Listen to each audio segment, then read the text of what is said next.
don't have that added layer of flexibility that first pick does bring you. There's also, for me, the question of what is Guma going to play next? We did see some bans that raised questions. The Kai'Sa ban in Game 1 is something that I'm going to keep going back to. And his Jhin performance was absolutely outstanding. And this is a champion that ever since, mid-2023, he's just been exceptional and really, it was just calibrating 2022 when they played. Yeah. Yuumi Jhin. I don't even know why I'm bringing it up. Did you have to bring that? You didn't have to bring that up. Well, because after that, it was all smooth sailing. So that Jhin, no surprise, that is really a comp that at any point in the last couple of years, T1s could have played. Yep. And if they're in form, it's going to look amazing. Doesn't matter that it's Doran piloting it instead of Zayas. It ends up working out nicely. Also, Doran, that man is the most committed memer that I know. Because dying to Krugs and then winning a team fight immediately after, it's peak Doran! He also gets to go into the history books alongside the greats such as Dundun, who wins a 1v2 and then immediately dies to Gromp. It's peak. Oh, it is so good. Pantheon going to be taken away here on the blue side. You know that KT are angling for a Taliyah. That's what they want.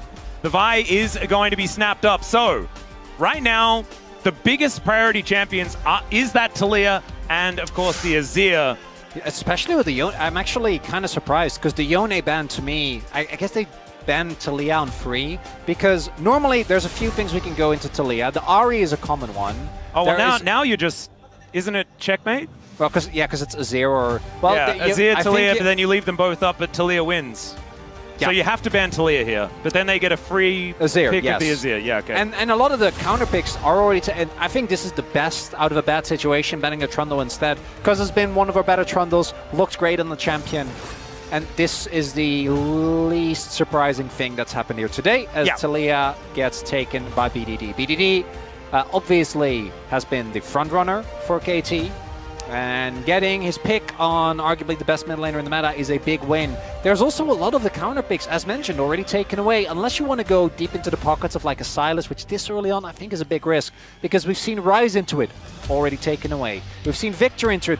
This matchup, I don't think is exciting. There's a reason why we didn't see these blind Azirs anymore. It's because of this exact matchup. It's just so hard to find consistent angles if you are the Azir. Yeah, and one of the reasons why the Azir's win rate has been lower and lower is that's a Graves hover there for Oner. We're going to try not to react to that one too much, but is because a lot of players, BDD is one of them, who has just been picking the Azir first and then getting Taliyah'd, as we do get to set up the wall and then crash the champion into the wall. Yeah, but if you're a T1 fan, you see Azir into Taliyah and Oner on a tank that isn't Sejuani. This is Sejuani. That is Sejuani right there. Sejuani checks. Could be the angle here. Checks is a relatively safe blind. Doran can obviously go for his classic Gragas counter pick that is still open. As instead, maybe... Gonna get this. Well, you can still pick the jungle run free, right? That's perfect. Going to get the Yorick here. And you can see that man looking to bounce back in a big way after that rough game number 1. Yeah, or game number 2, rather. Game number 1 was great. Yeah, we've seen Yorick be so powerful in more recent patches. I believe got nerfed, actually, coming into this patch. But still, players have been playing it so much as the Sejuani going to be locked in alongside it. Kind of feels weird, right? Because you can imagine that Permafrost synergy alongside a Yorick is going to be there, but Yorick doesn't want you in his lane. So it does feel a little bit strange as a Renekton. A consideration here for Doran. And it looks like so many T1 drafts of the past, right? The Azir in the mid lane, a lot of consistent damage, some more early lane dominance as far as the top lane pick is concerned. Nameplate might be changed, but the vibe is certainly still there. Gumayusi Carrier just waiting to try and get some counter pick options if they can find them. Taliyah's just such a crazy pick into all of these champions. Yeah, this is the problem. Sometimes you can ignore the problem and it goes away. Not BDD's Taliyah, yeah. And sometimes you can't. And he won't go away. I do think that the cohesion is better on T1, and not just because they picked a bunch of, Shreeman champions. Like, that's fun. That's cute. But mostly because these are a lot of power picks. We know these players are good in these champions. There's, as you already mentioned, the 2v2 synergy in jungle and mid. There is the Renekton, the Azir, which you know, that goes way back. That's, yeah. That's a classic as well. A pigeon and a crocodile. Oh yeah, as we are currently looking at maybe banning away all engage supports that, okay, I was going to say that aren't Nautilus or Leona, and then you just pick the other one that's left. The only downside for Leona is that I do think that the Mercs value becomes kind of crazy here. So you might instead pick an AD carry on 4 and just look to go for good old classic Keria counter pick. Now Xayah is still open. I'm imagining that's what T1 wants to go towards here. So maybe we see it banned here by KT. Yeah, that would mean leaving up the Leona, but things like Renata are still there, I guess. Yeah. But it does feel a little bit more like pseudo-engage. Is the Caitlyn going to be taken away from Guma? Certainly one of his favorite picks. It's just Xayah? Well, I think that's probably what he's going to do. The only downside of Xayah is that Jinx is still open, and I think this is a pretty good Jinx spot. It's kind of tough for T1 to consistently get backline access. Let's see what they do decide to go with. Guma could just take the Jinx if he'd like, because then Dr. does have a difficult matchup. I'd actually written down the Lucian. This is something that Gumayusi, on his resurgence, found a lot of success on. And that is going to be the lock-in here, unless something changes in the nick of time, but it does not. So not with the same level of range as that Jinx that you were talking about, but it does feel way worse picking Jinx into this, especially with Keria having the counter pick angle. That is still a big grin on Peter's face, which is a little bit frightening. Makes it hard for KT. Oh, Samira Leona. Is that why? Well, Brom's out. Like, Brom's out. No, they're toying with it. Ezreal Leona is fine as well. I think Leona Ez makes a lot of sense. They pick Leona here and then they're going to contemplate, is what I imagine is happening. Ezreal's the safer pick. Ezreal's a lot of innate safety against the what do you call it? Renekton. You can get away from Azir relatively easily. You really shouldn't be impaled. Yeah, it is going to be that. I would have loved the Samira, but we knew it wasn't going to happen. And now, what is the counter pick going to be? Is it going to be Nami or Melio, which obviously pair really well together? What about Big Bad Brad? Will be a very Keria thing, but into the wife steal into Ezreal, I don't know if you get quite as much value. Oh no! He's definitely memeing. It's Big Bad Brad. There we go. So playing very focused on lane, and playing Talia into Bard is actually kind of obnoxious. That is one of the few champions that any champion, and Yorick as well on the side lane, without a dash, it's just obnoxious. It's so easy for the enemy team to collapse. T1 have obviously used this pick with great efficiency. When it comes to power picks, I take KT's side every time, right? Like, I'm looking at the Yorick, which is a top tier pick right now. I don't think the Renekton is really inspiring. I'm looking at Talia, who to me is the premier mid laner right now, that is in a winning matchup, even though she got counter picked. Bot lane is obviously tough in the 2v2, but it goes back to that game number 2 as well. This is a lot of comfort for T1. It's Faker on Azir, it's Keria on Bard, and maybe that's enough to take away some of the power of those picks that KT have gotten for themselves here. Yeah, I would agree. I do think that there is, like, if you look at how these compositions are going to interact with one another, there is certainly that edge for KT. But like you say, this just looks like a T1 draft. And they're coming off the back of a victory. We have to remember that they're the team that hadn't been playing very much over the last couple of weeks. It's KT that's been running this gauntlet this entire time, feeling a little bit warmer. And now T1 have to step off after like 2-0-2 losses in a row, and then a big break, and then stepping onto this huge stage. And you can imagine one game in lieu makes a fair bit of sense. Now back on the horse, seeing what they can get done. This is going to be a big test for KT to try and bounce back.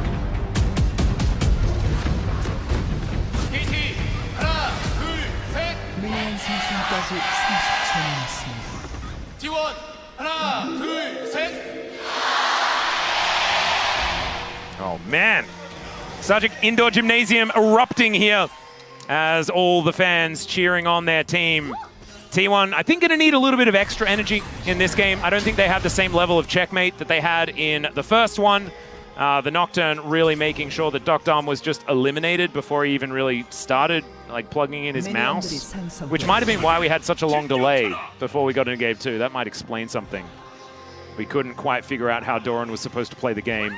And then we just went in and played it anyway, which felt a little unfair, didn't it? because he didn't really play the game. Yeah, post-early game, I don't think a lot of the decisions in that game really mattered. It's just one of those comps, you know? Yep. Where once you get ahead, and credit to T1 for getting ahead, but I mean more so if you're in if you're in KT's shoes, you're like, oh, well, whatever. You know, they got ahead early. I think that's the type of loss you can shake off a lot more easily as opposed to some of the losses KT have inflicted on other teams. All right, well, Peter's going in. Keria taking a little bit of damage here as Dr. trying to land these Mystic shots. Piercing Light going to connect there very nicely by Gumayusi. I basically judge how Lucian is played by how many of the Qs you weave through minions and hit your opponent.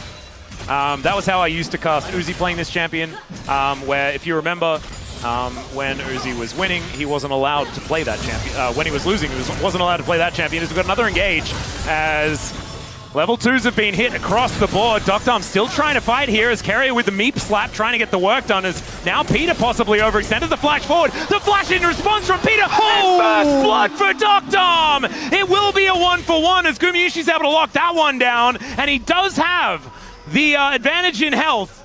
But still, that was a sick play. I think that's a win for T1 as a BDD. Yeah, this is not a fun matchup. This won't be a fun matchup. I am still unsure why we picked Azir here. Yeah. I think that's favorable slightly for T1, even though First Blood goes to KT because the wave state is really rough. Guma gets to keep control of the wave, and Oner's pathing bot. So Guma can just stay in this wave with impunity. Yeah, because Doran has prio top, so he's just like, I know that. I think they did track where Cuz was early. Because Doran put down the ward, right? So he can just go and invade and delay. Yep. So that his bot lane gets to push their lead a little further. The upside for Dr. is that he did go and get an early back, and he has already started stacking his tier. So that's something that he will be happy about. Yeah, managed to get that first blood, which does mean that tier gets to stack up. Doesn't give you any battle stats, though, as another seismic shove going to connect. Wow, BDD should play this Talia more often. He's really good at it. Teehee? So. It's a very mischievous tee Atlas. Sometimes you just need to find the moment for a mischievous sums. Okay, there's a magical journey for the Keria. Peter gonna get thrown back towards the enemy team, but yeah, he's a Leona, so he's gonna be okay. Dr. isn't okay. He's gonna spend most of his time in the base as BDD had to flash away from Faker. What happened in mid? I'm never going to Teehee ever again. Teehees are just This is really all your fault, Atlas. I think it's very clear to everyone. Wait, are you saying that perhaps I cast a curse? No, I'm memeing. Oh. I thought you were just going to say that cast curses are real. Oh, you know I never will do that. But I mean, they are. Well, they're not. Oh. But we can say they are, you know, if we all believe it, maybe it is. It does give us a bit more power than we deserve. Have you heard about manifesting? Oh god, yes I have. BDD is manifesting a seismic shove in the mid lane. He doesn't have damage is the problem. You know, he's sitting on only a tier and boots, so Faker not really impressed by what is happening. Trades are still okay, but BDD, as long as it doesn't trade health, because Faker will be able to TP. Oh, here's the replay. And so the seismic shove missed. Yeah, it's the sidestep on the seismic shove. And the fact that BDD doesn't have mana, and Faker obviously with the shield, and just stacking the lethal tempo. Enough damage available to bully this Talia, and that's a big win. Getting that early flash out of BDD means that any Oner gank is going to be way more potent. Same for Keria. And with that bot lane gank that Oner found, Dr. now actually behind in this 2v2. Yep, you've got now Perfect with his ghoulies towards this top side, battling the two-man of Gumayusi and Keria, who've once again gone for that lane swap. Peter turns up. I was actually a little bit worried for Perfect just then, but did of course have his Leona on the way. Cuz also in the wings. They don't have damage is the issue here. We do see the ping go down, and we see the immediate startup for Oner here, setting up for that dragon. Yeah, this is a lot of control for T1 in this early game, and they are making this gold lead go up. First Mountain Drake going to be important as well. Just a standalone mountain, just giving you those extra stats. It's going to be feeling pretty nice. As Faker just going to help out, and Doran is going to be here alongside as well. So a little bit of a reset for Gumayusi and Keria. Just took a wave and are just going to head back again as the dragon is going to be taken. So there it is. Perfect going to have to be a little careful, knowing that there are a few people on this bottom side. As the TP. teleport comes in. Keria. Yep, slice and dice. And Oner has come on over with that boulder in hand. As Perfect, he's running the wrong way. He is definitely dead. It's just how much more work can he get done as he gets slammed into the wall. And it's even Gumayusi that's able to help pick up this kill. Couldn't have been worse here for the KT top laner. That is painful. There's no cross-map trade available. We're seeing that Perfect gets focused again. As T1 seems to have identified a weak spot in the armor of KT. And the one consistent win con that KT had, which was BDD, after that play from Faker, just haven't been able to find the same impact. What are they going to do? Try to dive a Renekton? Yeah, I don't know about that. That sounds a little bit worrying. I'm like, they might try. I don't think it'll work, though, because Oner's already on the way. Well, Dr. is just picking up this wave. Cuz moving in. They're just looking to zone Doran away from the experience. But there's nothing no one bottom answering. lane. And like BDD is roaming up KT. This feels like a desperate all-in. Yeah. Yeah. Okay, let's see whether they can actually make something happen. Cuz clearing out the very dangerous Krugs. Yeah, this is... So no one's answering bot wave. So T1 is just getting ahead. Like, I know that no one's answering top wave either, but mid is also getting pushed in. Yeah, there was no one mid. So now T1 is going to get a plate. Obviously, the bot side situation isn't great. And T1, unlike KT, have not been sharing experience. And Doran just gets back. Guma further accelerated. Yeah, and all of these things. Ooh. He's level 6, never mind. Okay, Oner coming in, driving forward. The Arcane Shift is fantastic. That's a decent True Shot barrage as well, but now Peter is looking worse for wear. Winter's Wrath not going to quite get too much done as here is Faker! But he gets stunned up immediately! That was fantastically played, and they take down the Azir. They have to trade Peter for it, but man, that could have been so much worse for KT. Cuz read it like a book as Doran, with that Dominus now proc, Docton playing out of his mind, that he will get cosmically bound. And the magical journey will get T1 to safety. That's going to save it for the moment, and Faker, after that play, picks up an immediate Merc Shreds. Yeah, Cuz did kind of dunk on them there. That was, that could have been a game-losing situation for KT. If this skirmish goes awry, I think that might just be it. So we see here T1, they're a member up, they feel confident going for this play.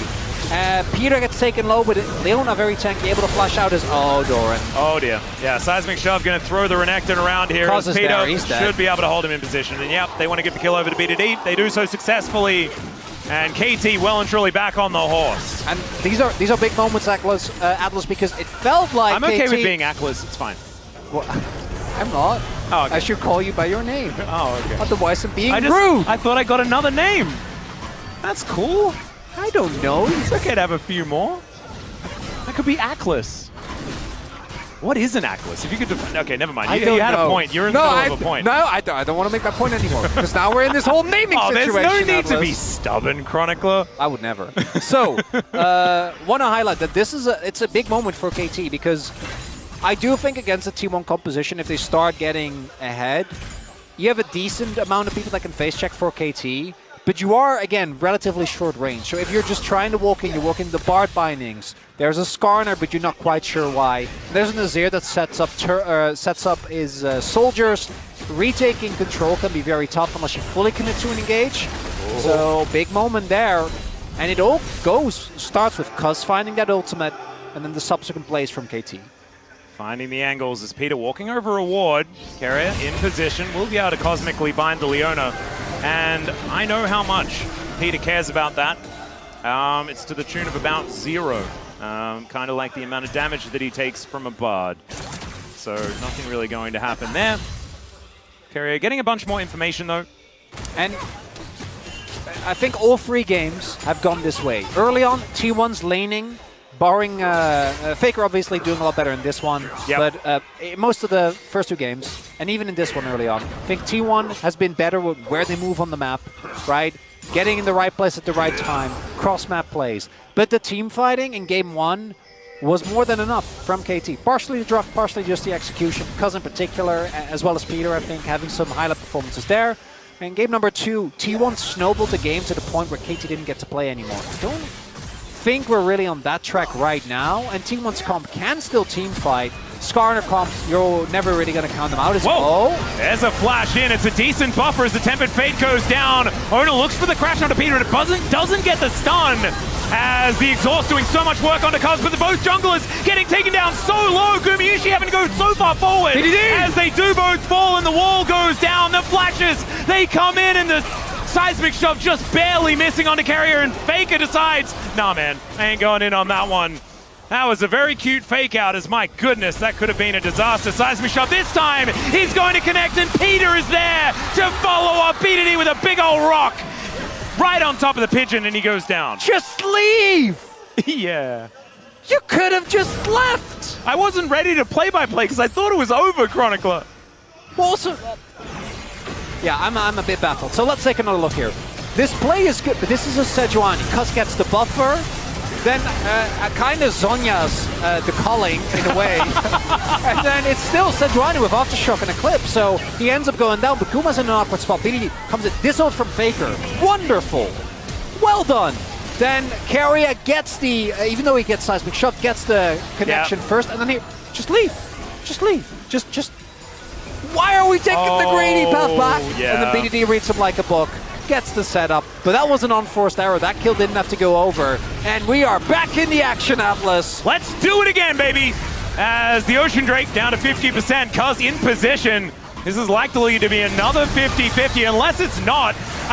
Oner is holding them in position while not a whole lot happens. He does manage to lock down the dragon, and they kill BDD. True Shot Barrage doing so much work, though, as it's a Cloud Soul. That's really cool. Still, it's Doctom with the kill. Cuz still wanting to find more. Has T1 in an awkward spot on the map. Cuz able to create the distance at 3 versus 3 as the flash forward comes in from Doran. And out goes Perfect. He has to flash though, and Doran decides, all right, I guess I'll just kill your turret. Big win for Doran. And T1 get the dragon. That's the big thing. Cloud Soul. Oh dear.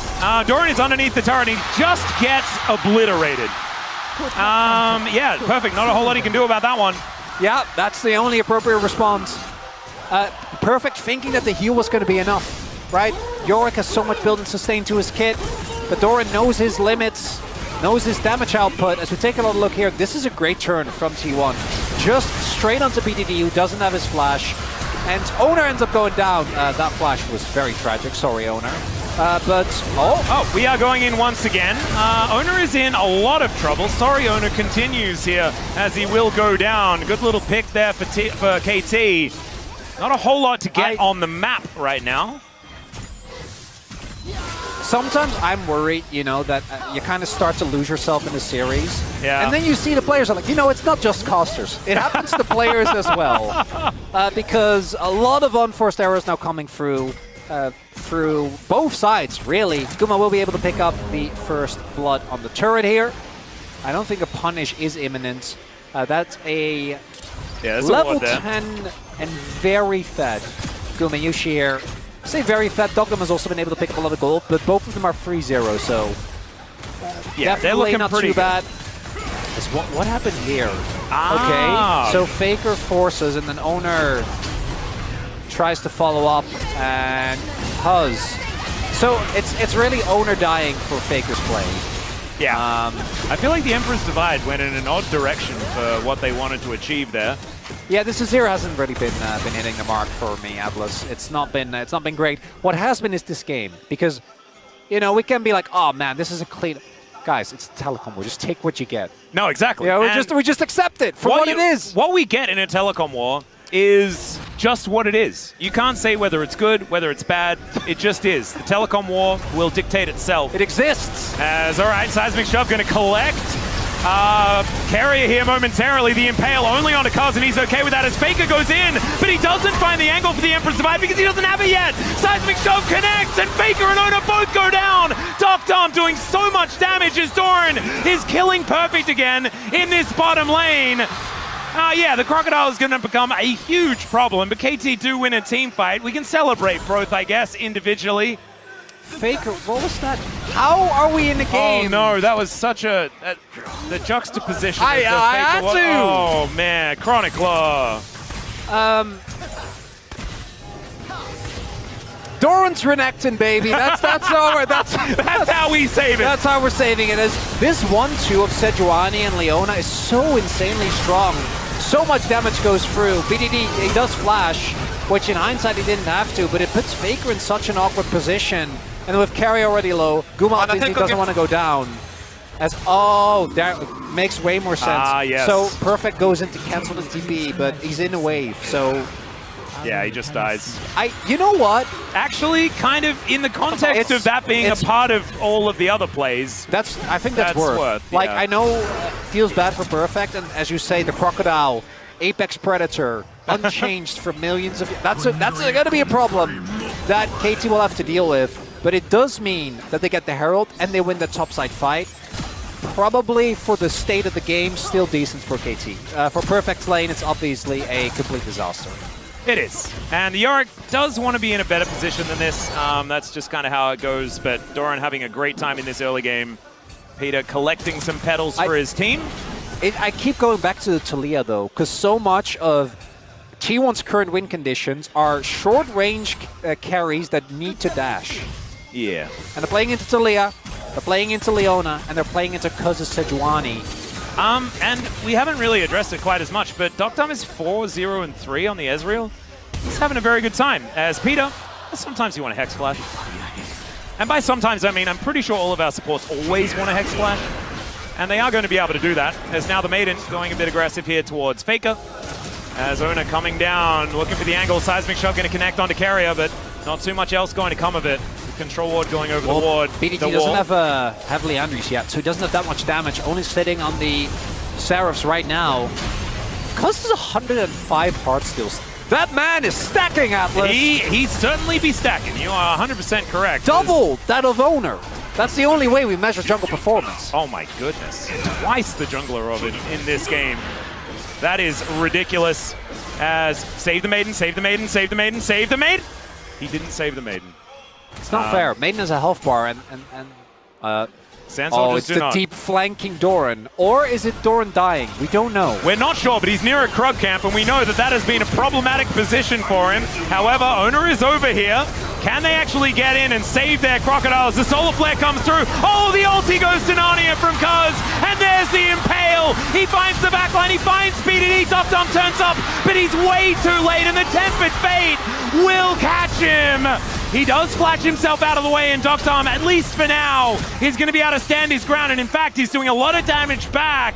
But they've lost their mid laner, they've lost their support, and T1 fighting back so well in this mid game. So Kuz is still alive, but I don't think he can get anywhere near this. It's a Doran carry performance, baby! It absolutely is, and this is what happens. It's on the eve of the final match. In these situations that Doran performs the best.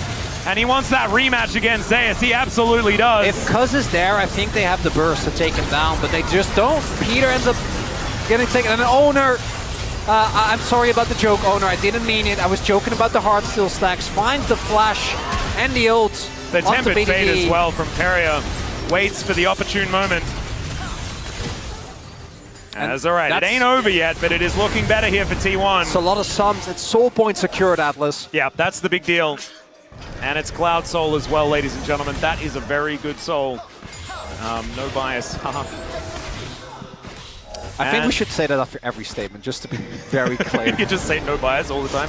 Maybe we can just like make a disclaimer at the beginning and say, by the way, there's no bias. Or like the legal disclaimer where you just have like a million statements. Yeah.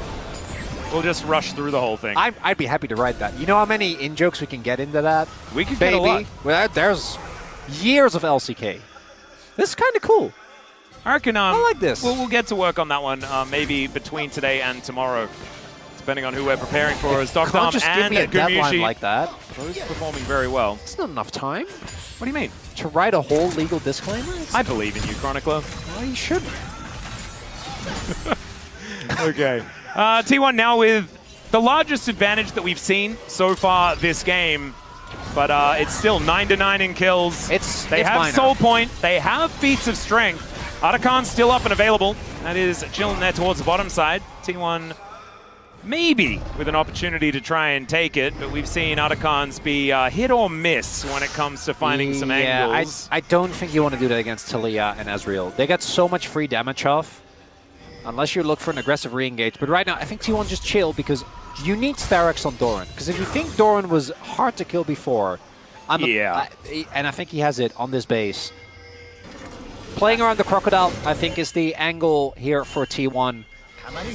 As there it is. Third item is now done for Gumayusi at the same time, so that's some big item spikes coming in tandem. Oh yeah, I think T1 are going to pull the trigger here. I wouldn't be surprised. After the clear, because Oner obviously needs to clear his top side, Doran needs to push out the wave, but I wouldn't be shocked if T1 just set up and attempt to fight. They have kind of, their engage is kind of weird, right? Because obviously Faker can go in, you have the Bardold, and then you have the Skarner. So it's decent.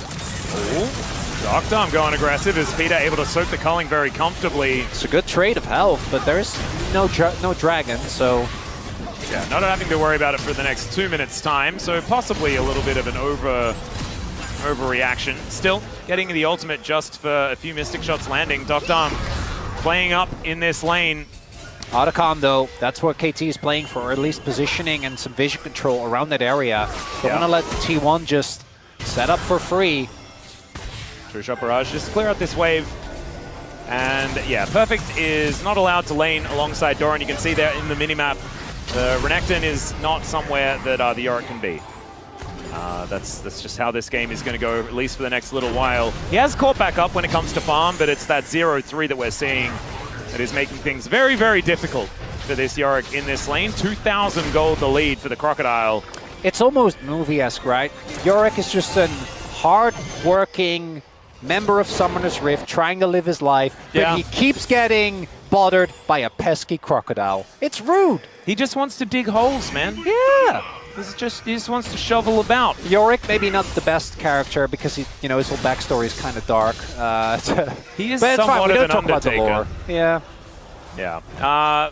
Faker's still hanging around this Otacon, but just clearing out waves. We haven't started anything just yet.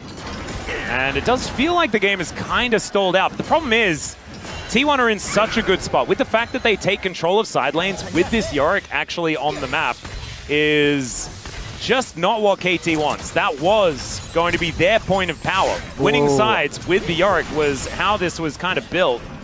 And that is not something that has eventuated. So there aren't that many mercs on the side of T1 though. So there is obviously, like Doran, I don't think you can turn onto. I think he's just too beefy. But if you can actually get on top of Guma, it might be an angle.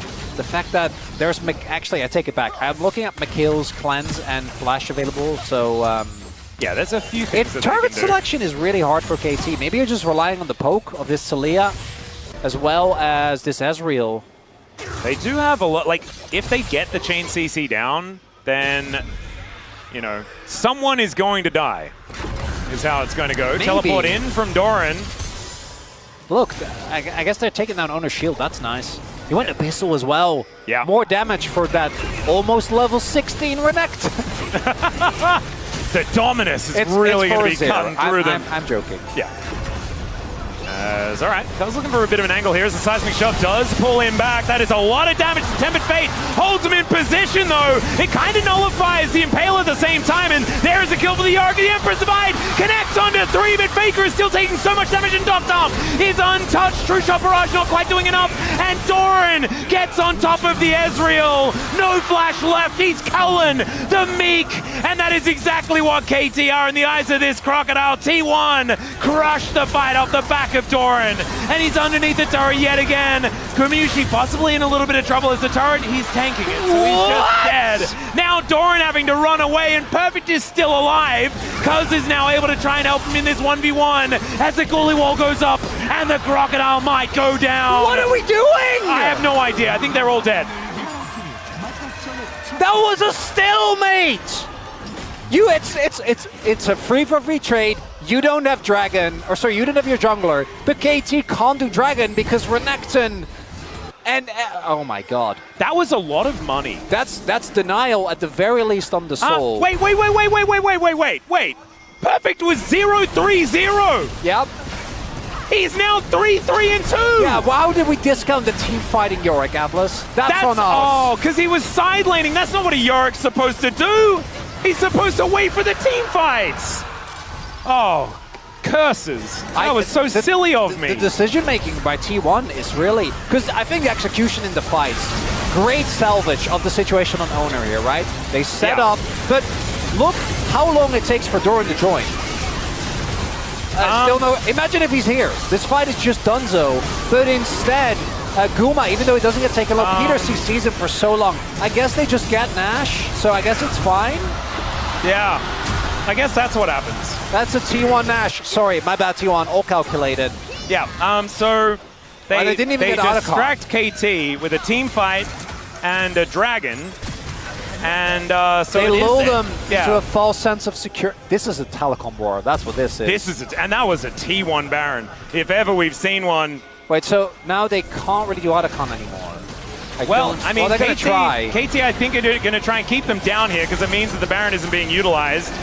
Still, T1 able to collapse. They got to peel off or fight a good engage. He was used there by Keria. I think fighting away from this Crocodile is going to be an important thing, but Oner is going to come over and make it a 50-50. Doran taking a bit of poke damage as now Peter looking to go in the magical journey to try and bring them away as Docton doesn't find any joy with that True Shot barrage, but he's taking so much damage here off to the side as it's Kaza locks this one down. Doran trying to get himself out of there as Docton is moving forward. Keria looking for an angle.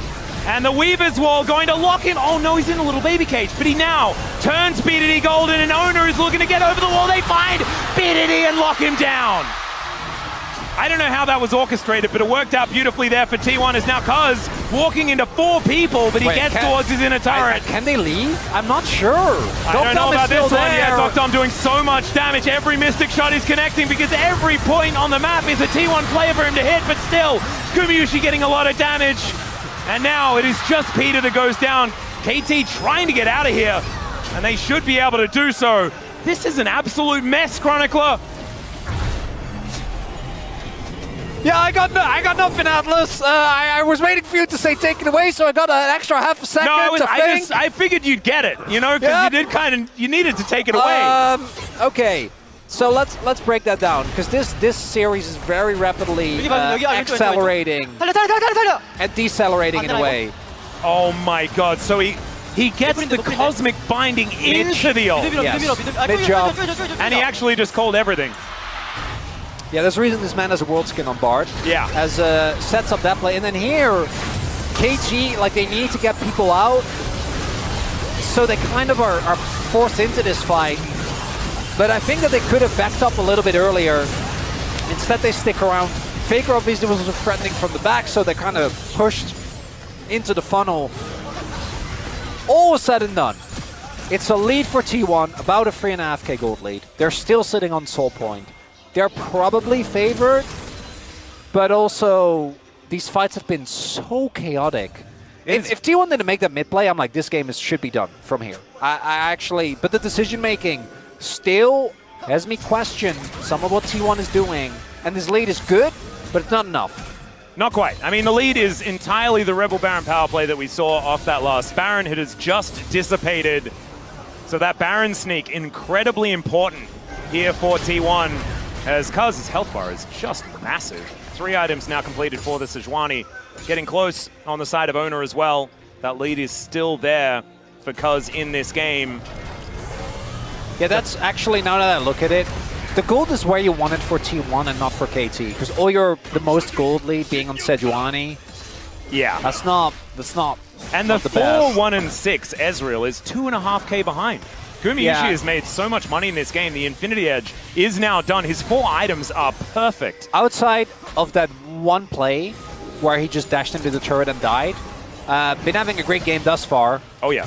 As long as he doesn't dash into a Talia E, should be able to maintain this level of threat as T1. They have control of the river, and this is Soul Point for them. Now summoners are available across the board, except Oner's Flash. Let's see what T1 can do. Yeah, oh, there's I was about to say Jack shows. Is it going to be done? It is. 3 items for almost everyone. The team fighting Yorick is ready to play. Keria! Yeah, seismic shove going to connect. They're looking for the chain CC onto the body. Flashes, but he's not going to get away. And that is another kill going over to Docton. Oh, Croc!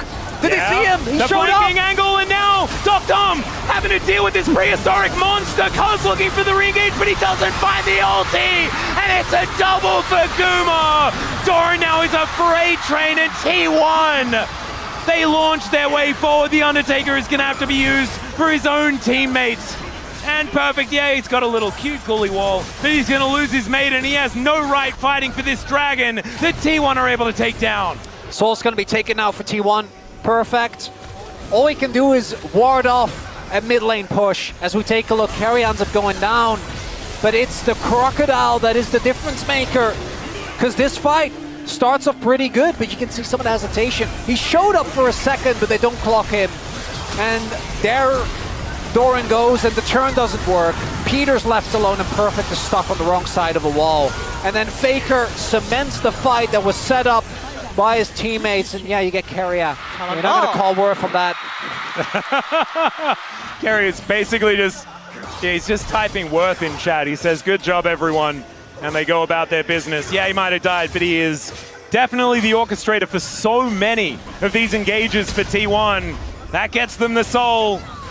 And that may have been the back-breaking play in this game. And I have to say, kudos to Faker, man. This guy, they had that horrible play in the river here, just above, as we can see right now. And from then on, has been able to navigate around BDD in every single one of these fights. And he's now, yeah, 2-4-7, but he has a 2.2k gold advantage. He's shut out his opponent, and he's always been able to get the DPS in these fights. Yeah, this Celia not quite having the impacts. Peter goes in. Okay, Emperor's Divide gonna throw him out. Another Glacial Prison gonna do nothing as Peter's life just goes away. That is an optimistic, magical journey, but when they're this far ahead, you may as well go for it. The culling is gonna cut down Dom, and KT, that play looked like they just wanted to head towards the next game.